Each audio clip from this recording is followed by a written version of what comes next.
అందరికీ నమస్కారం. ఈ ఐవైఆర్ టాక్స్ ద్వారా ప్రాంతీయ, జాతీయ, అంతర్జాతీయ అంశాలపైన నా అభిప్రాయాలను మీ అందరితో పంచుకుంటూ ఉన్నాను.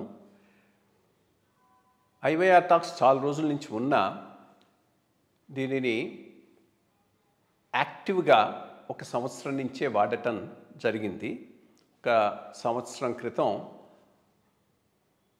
ఒక ఆర్గనైజ్డ్గా రెగ్యులర్గా దీంట్లో నా వ్యూస్ని ఎక్స్ప్రెస్ చేయాలనేటటువంటి నిర్ణయం తీసుకొని రెగ్యులర్గా వివిధ అంశాల మీద నా అభిప్రాయాలను వెలబుచ్చుతూ ఉన్నాను. అదేవిధంగా ప్రముఖులను కొంతమందిని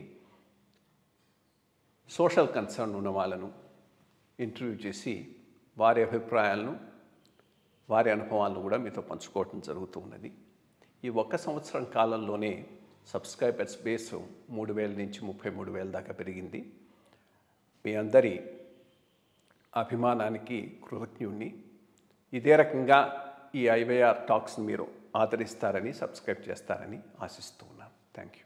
అందరికీ నమస్కారం. ఐవైఆర్ టాక్స్కు స్వాగతం. ఉండవల్లి అరుణ్ కుమార్ గారు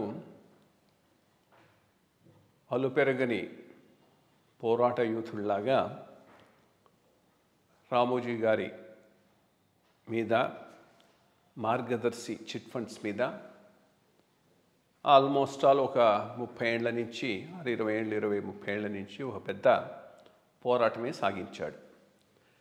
సరే, న్యాయ వ్యవస్థలో ఉన్న లొసుగులు, డిలేసు, వీటి వల్ల కొంతమంది తప్పు చేసినా లబ్ధి పొందుతూ ఉంటారు. అటువంటి కేసులో ఇది కూడా ఒకటిగా మిగిలిపోయేటట్టు ఉన్నది.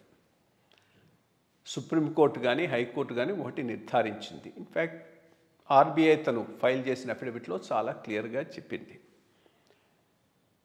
ఈ chit fund company Hindu undivided family లాగా డిపాజిట్లు స్వీకరించటం అనేటటువంటిది 45S RBI act 45S violation. దాంట్లో ఏమీ సందేహం లేదు, అది ప్రూవ్ అయింది. 45Sను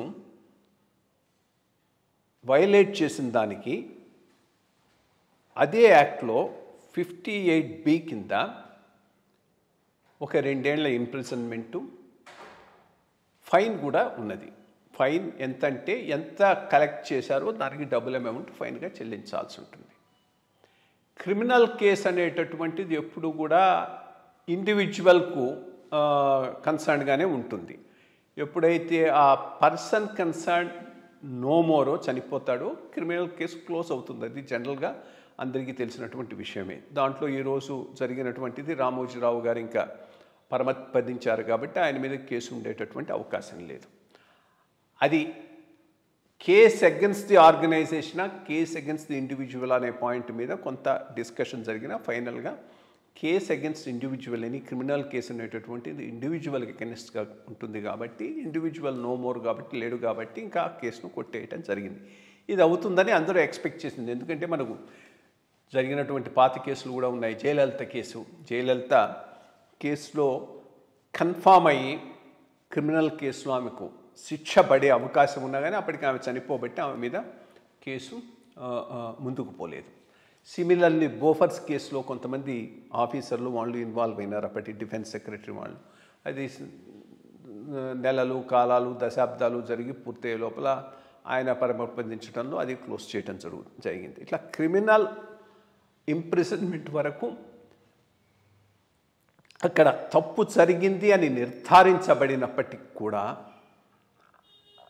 ఆ తప్పు చేసిన వ్యక్తి ఇంకా లేరు కాబట్టి ఆ కేసు అంతటితో క్లోజ్ చేయటం జరిగింది.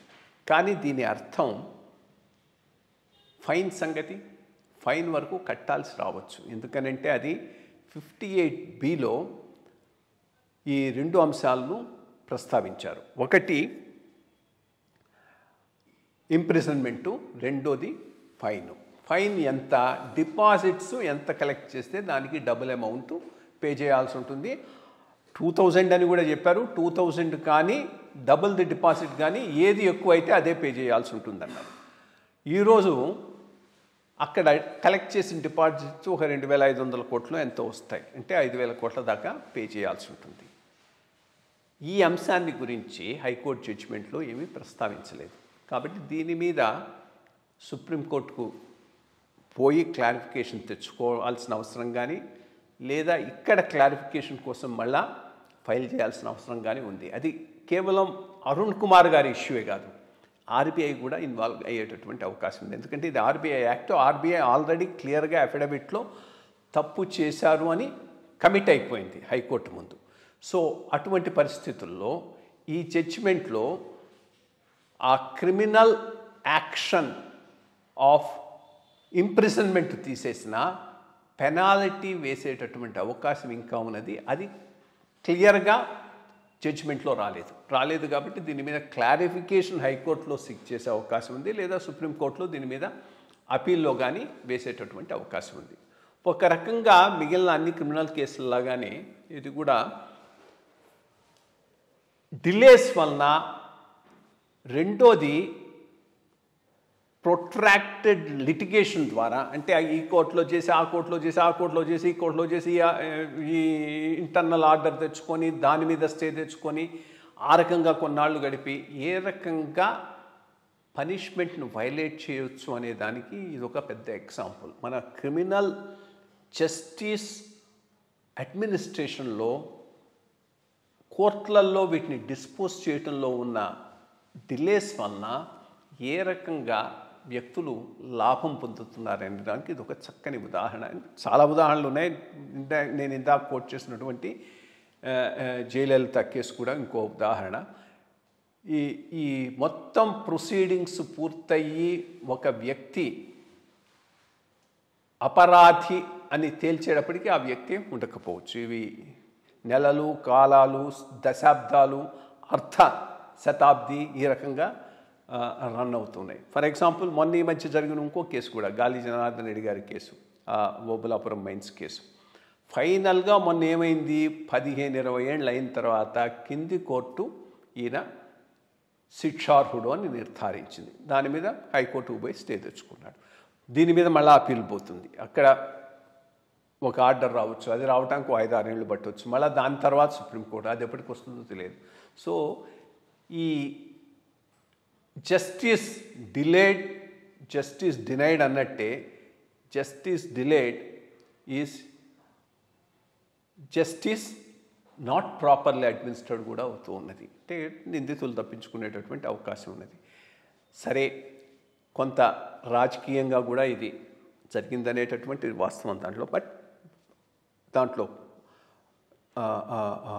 సబ్స్టెన్స్ లేకుండా అయితే జరిగింది కాదు.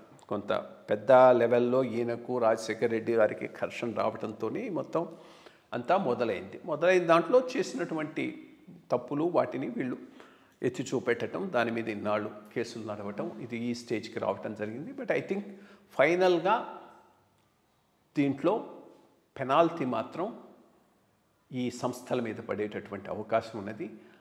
ఆ అవెన్యూను ఉండవల్లి గారే కాదు, ఆర్బీఐ కూడా ఎక్స్ప్లోర్ చేయొచ్చు. ఎందుకంటే అది యాక్ట్లో ఉన్నటువంటి ప్రొవిజన్స్ని ఇంప్లిమెంట్ చేయాల్సినటువంటి బాధ్యత ఆర్బీఐ మీద కూడా ఉన్నది. ఇది స్థూలంగా ఈనాడు హైకోర్టు ఇచ్చినటువంటి జడ్జిమెంట్ మీద, ఆర్డర్ మీద నా అభిప్రాయం. Thank you.